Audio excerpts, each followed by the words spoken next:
Hello everyone, welcome to Land on Property TV. This week's episode is with local author Andy Bailey, one of our series of interviewing local businesses to find out more about the people and the work in Orgiva. So welcome Andy to the show.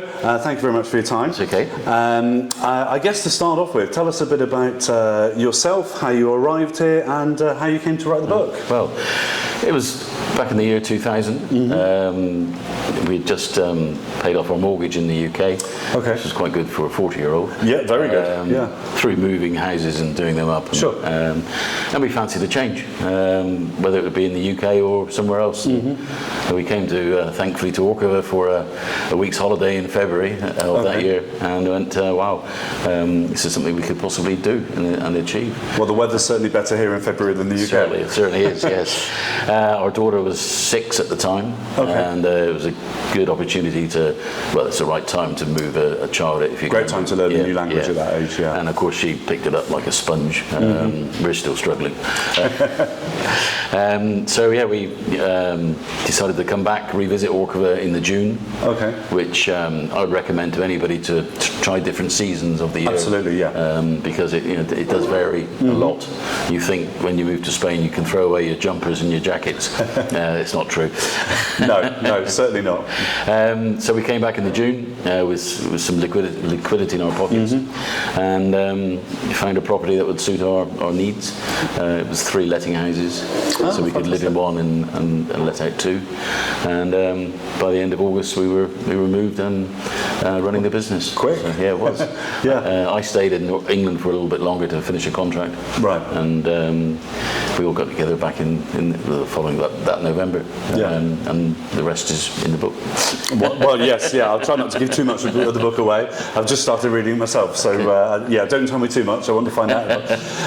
But tell us a bit about the book. Is it a novel? Is it a reference book? What's the really? It's not a novel. It's about our story of living in Orgiva, but also it's got a lot of detail about the local history, the religion, the agriculture, and the lotteries they play.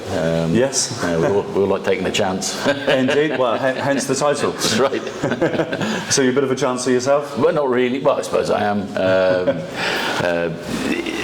To up sticks and move from a fairly comfortable existence to taking a chance in rural Spain is, of course, it's quite a it's a big risk. Step in the dark, really. Yes, yeah. We did similar, so I can empathise with that.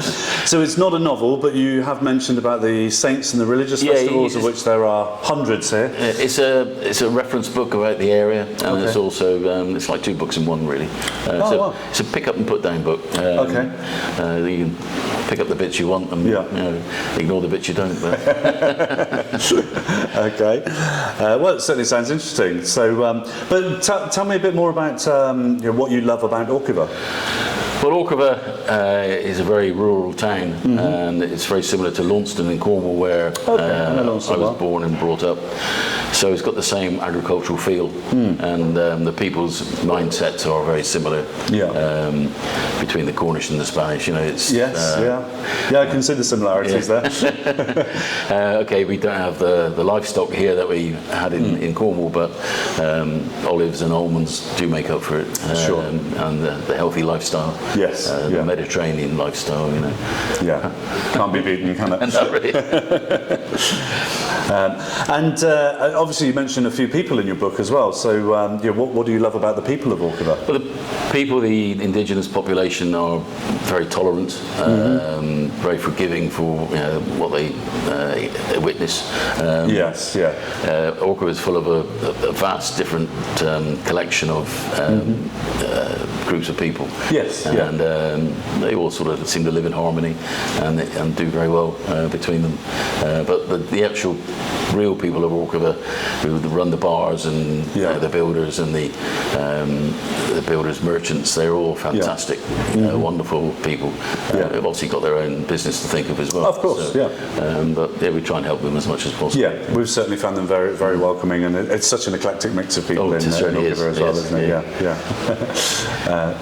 Great. Well, I know you did mention to me earlier that you were able to buy the book on Amazon, but I think you also have your own website now, which people can purchase books. Yes, a local person has recently built the webpage for me, which has been fantastic. Wonderful. It's www.andybaileyauthor.com. Okay, we'll pop a link in the description for everybody. And you can buy that from the shop on the webpage.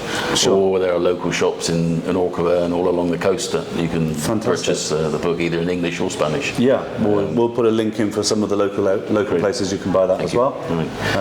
And you've had some help as well from local businesses. It's not just been yourself doing this. Very much so.